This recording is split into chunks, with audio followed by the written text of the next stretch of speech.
Yeah, so I mean, when I graduated, I was like, well, how can I make money writing? And the mentality that I took when I was in college was, well, I can do like journalism and specifically arts and culture journalism. And I worked at KRUI as well. And so, I mean, because I've always been a huge music fan, and that seemed to be like kind of the natural direction to go.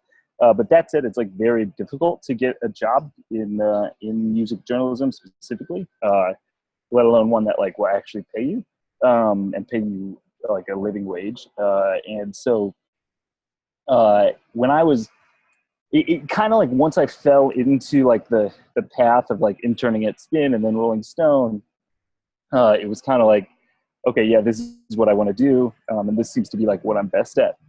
But my first job was actually like was culture, like at large, so which was similar to what I was doing at college. Like I was reviewing theater, writing books, and things like that on top of music. But when I was looking for jobs, yeah, I mean, I think one of the reasons why I interned so long, and one of the reasons why I had to sling pizza for so long was because I wasn't settling. Like I was applying to different jobs, but I definitely would only apply to jobs where I was like, yeah, I could do that. Like I could write about that. I could do that.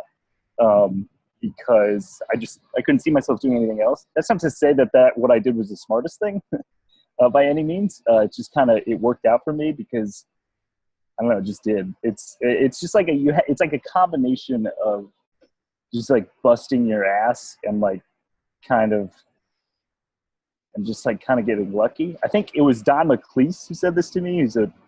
I wasn't a journalism major, but he was pretty involved with the Daily Iowan art staff. I think he's still at Iowa, but I remember going into his office once and I was like really frustrated. I was like, man, I can't seem to get a job. And he's like, well, it only takes one. And so it's kind of like always been something that's been in the back of my mind. Like, oh yeah, it really does only take one, but you still have to apply to a lot of things. I wouldn't apply to something you can't see yourself doing, honestly, but at the same time, like you got to get a job. I will say that you guys are in better shape than I was when I graduated. Because when I graduated, like the job market was like beyond trash. Now people are like kind of they've been able to figure out how to make money a little bit on digital media with places like Vice or like all these different startups. And so people are hiring a lot more than they were when I graduated. But